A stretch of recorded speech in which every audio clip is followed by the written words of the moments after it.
Saint Anthony of Padua was born in Lisbon, Portugal on August 15, 1195. His original name was Ferdinand de Bulhos. His father was named Martin Bullion and his mother was Teresa Taverja. He was born into a wealthy and noble family that was against his going into the monastery. At age 15, he entered the monastery of the Canons Regular of St. Vincent in Lisbon. Saint Anthony became an expert in sacred scripture at the study house of the Augustinian canons. He had an excellent memory, and through his studies he received a great amount of theological knowledge.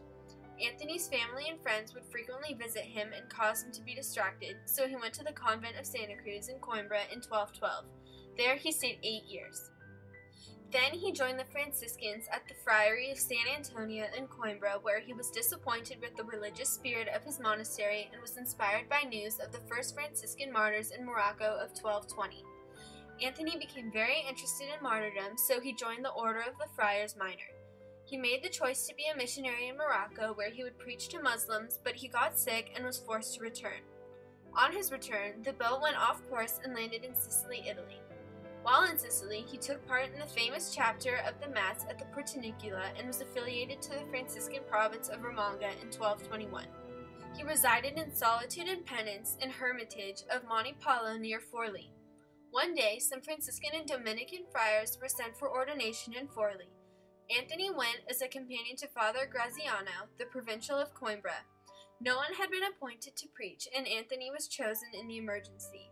He astounded them all with the hidden sense of Holy Scripture with his inspiring and knowledgeable words. This speech started his public career. At Anthony's ordination in 1222, he was recognized as an inspiring preacher and was commissioned to preach against the heretics in northern Italy and then against the Albigenses in southern France in 1224. His preaching brought him back to Italy, and during Lent of 1231, he preached daily in Padua. In 1223, Francis of Assisi appointed him the first professor of theology for the friars, credited with introducing theology of St. Augustine into the Franciscan order. Other highlights of his career included the Guardian in Lipoi, Custos in Limoges, and Provincial in the Romagna. However, all of this activity caused problems for his health, and he died in Padua, Italy on June 13, 1231. At his canonization on May 30th, 1232, Gregory IV declared him a teacher of the Church. Pius VII made him a doctor of the Church, or Doctor Evangelicus. Saint Anthony was venerated as an apostle of charity, finder of lost objects, patron of lovers, marriage, pregnant women, a helper against diabolic obsession, fever, animal diseases, and minors. Saint Anthony has inspired me in many ways to be a better person.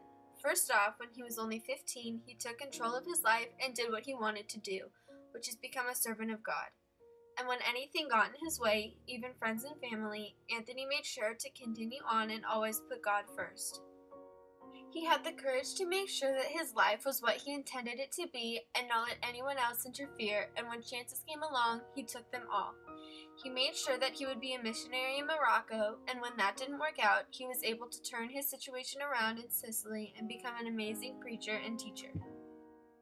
Saint Anthony was also very passionate about everything he believed in. His preaching was often so powerful that many heretics returned to the Catholic Church after hearing him. It has inspired me because I feel strongly about what I believe in, and he was able to share his feelings and help people every day, and then he would stay up late at night to pray and be with God.